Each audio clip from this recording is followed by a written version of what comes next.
De estos 42 meses, 5 meses es el tiempo que dice Apocalipsis 9 en que los demonios iban a torturar a los seres humanos sin matarlos.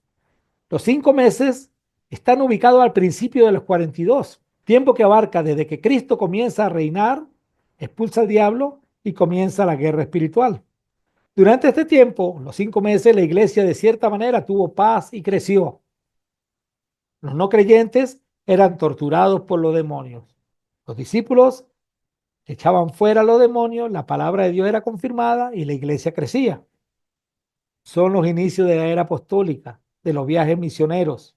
La palabra de Dios era predicada y confirmada por las señales, entre ellas la expulsión de demonios. Según Apocalipsis 9:5, los demonios poseerían y torturarían a los no creyentes sin matarlos.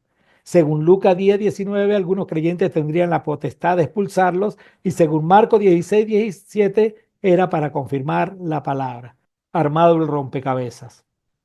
Pero esto sucedería en un tiempo limitado de 5 meses que, según creo y lo vuelvo a decir, están ubicados al comienzo de los 42 meses de la guerra espiritual, antes de la caída de Roma, Apocalipsis 18 y 19, y que Satanás sea nuevamente apresado, como también lo menciona la Escritura.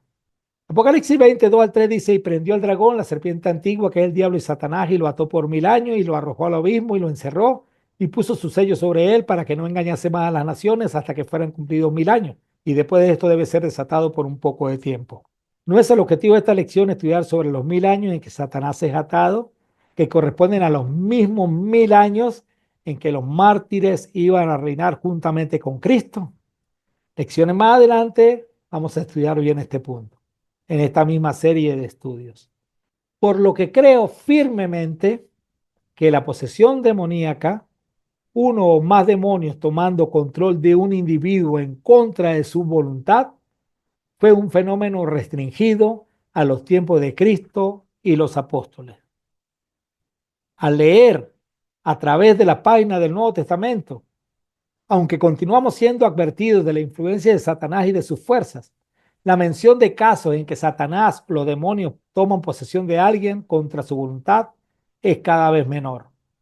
De hecho, todas las señales de las cuales habla Marcos 16, 17 al 18, cuyo propósito está en el verso 20, fueron menguando.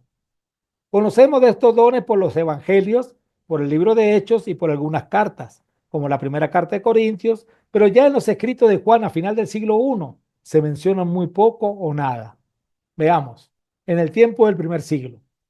Según el Nuevo Testamento, el tiempo de la actividad de posesión demoníaca ocurrió durante el primer siglo, tiempo en que se iba predicando el Evangelio, Dios confirmando su palabra a través de las señales. Una de ellas era echar fuera demonios, Marcos 16, 17, y al mismo tiempo Dios iba revelando su palabra y guiando a toda la verdad, como le había prometido a sus discípulos en Juan 16, 13, y estos la iban plasmando en escritura a través de los evangelios y las cartas. Todo esto lo tenemos en los 27 libros o cartas del Nuevo Testamento. Los evangelios narran el tiempo del ministerio de Cristo, desde el año 30 al 33. Durante este tiempo hubo bastante posesión demoníaca. Estos libros fueron escritos por Mateo, Marcos, Lucas y Juan durante la era apostólica en el primer siglo. El libro de Hechos fue escrito antes del año 64 y ahí se narra o se describe parte de la historia de la iglesia naciente, 33 después de Cristo, hasta el viaje de Pablo a Roma antes del 62.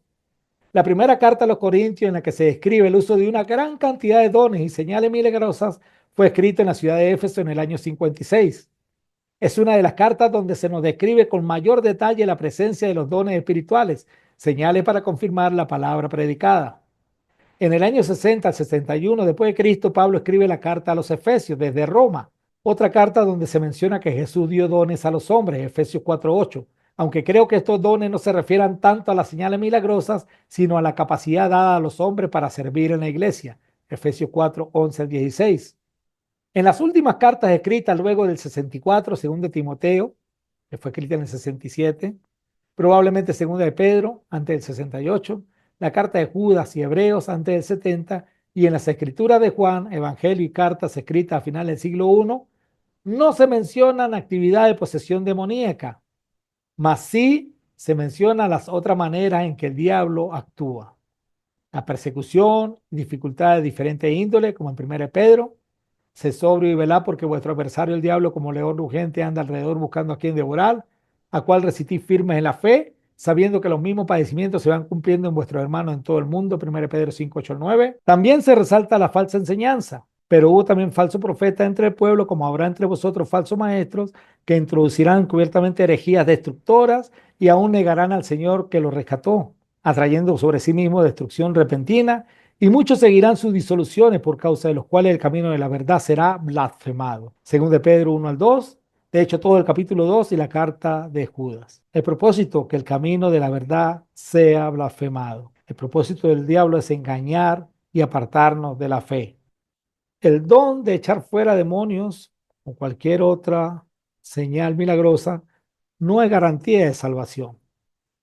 Y aun siendo el expulsar demonios y otros dones especiales señales tan maravillosas, estas no eran sinónimo de salvación para el que la practicara. No todo el que me dice Señor, Señor entrará en el reino de los cielos, sino el que hace la voluntad de mi Padre que está en los cielos. Muchos me dirán en aquel día, Señor, Señor, ¿no profetizamos en tu nombre? Y en tu nombre echamos fuera demonios, y en tu nombre hicimos muchos milagros. Y entonces le declararé, nunca os conocí, apartados de mí, hacedores de maldad. Mateo 7, 21 al 23. Aquí es donde se puede entender mejor la exhortación dada por el Señor. No regocijéis de que los espíritus se os sujetan, sino regocijaos de que vuestros nombres están escritos en los cielos. Y nuestros nombres pueden ser escritos en los cielos solo si hacemos la voluntad del Padre.